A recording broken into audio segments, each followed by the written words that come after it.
Assalamualaikum warahmatullahi wabarakatuh. Perkenalkan, nama saya Via Anis Fitria. Di sini saya akan menjelaskan materi tentang demokrasi di Indonesia untuk memenuhi tugas ujian akhir semester mata kuliah Ilmu Negara yang diampu oleh Bu Desinta. Demokrasi di Indonesia. Apa sih itu demokrasi? Demokrasi yaitu secara bahasa berasal dari bahasa Yunani, yakni demos yang berarti rakyat dan kratos yang berarti kekuasaan. Pengertian demokrasi yaitu sistem pemerintahan dengan memberikan kesempatan kepada seluruh warga negara dalam pengambilan keputusan. Secara umum, demokrasi memiliki dua bentuk, yakni demokrasi langsung di mana rakyat memiliki hak yang mewakili dirinya sendiri untuk memilih suatu kebijakan politik atau untuk menyuarakan pendapat yang nantinya dipakai untuk menentukan suatu keputusan. Yang kedua adalah demokrasi perwakilan. Bentuk demokrasi perwakilan cenderung mengemukakan pendapat dan pengumpulan keputusan dilakukan berdasarkan hasil dari pemilihan umum. Adapun manfaat-manfaat demokrasi secara langsung maupun tidak langsung sebagai berikut. Yang pertama, menjamin hak-hak dasar. Penjaminan hak dasar warga negaranya ini dilakukan dengan keterbukaan sebagai cara untuk mengungkap serta mengatasi adanya masalah sosial yang belum terwujud. Yang kedua, adanya kesetaraan setiap warga negara. Kekuasaan tertinggi negara demokrasi yaitu dimiliki oleh rakyat, entah dari mana rakyat itu berasal dan apa latar belakangnya. Semua warga negara dianggap sama tanpa melihat latar belakang dan asal rakyat tersebut. Sehingga dalam suatu negara demokrasi, semua warga memiliki kesetaraan. Yang ketiga, pemenuhan kebutuhan umum. Pengambilan kebijakan negara demokrasi tergantung pada keinginan dan aspirasi rakyat secara umum. Dengan menentukan kebijakan sesuai dengan keinginan masyarakat, dalam suatu negara demokrasi akan tercipta kepuasan rakyat karena kebutuhannya dapat terpenuhi. Yang keempat, kebebasan rakyat untuk menyampaikan pendapat. Rakyat yang hidup dalam demokrasi bebas untuk menyampaikan pendapatnya, selama pendapatnya tidak bertentangan dengan Pancasila dan UUD 1945 serta memiliki etika dalam berpendapat. Yang kelima, mencegah terjadinya pemerintahan yang diktator.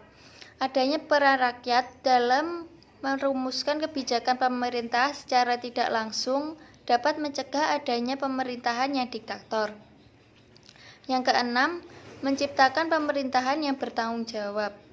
Pemerintahan hanyalah sebagai wakil rakyat yang ditugaskan untuk merangkum semua kebutuhan rakyat, sebagai salah satu acuan untuk merumuskan kebijakan. Rakyat dapat mengajukan tuntutan apabila pemerintah melakukan penyelewengan terhadap kebijakan yang telah dibuatnya. Selanjutnya, hakikat demokrasi. Terdapat 3 hakikat demokrasi, yaitu yang pertama, government of the people, atau pemerintahan dari rakyat. Pemerintahan yang sah dan diakui berarti pemerintahan yang mendapat pengakuan dan dukungan dari rakyatnya.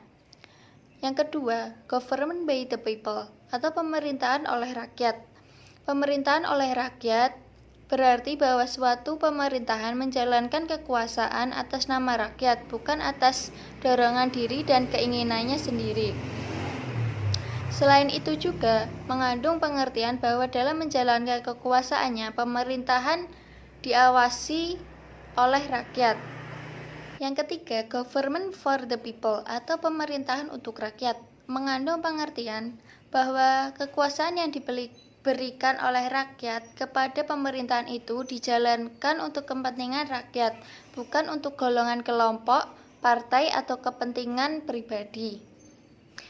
Selanjutnya, perkembangan demokrasi di Indonesia. Perkembangan demokrasi di Indonesia dapat dibagi dalam 4 periode. Yang pertama, perkembangan demokrasi parlementer, yaitu pada tahun 1945 sampai dengan 1959.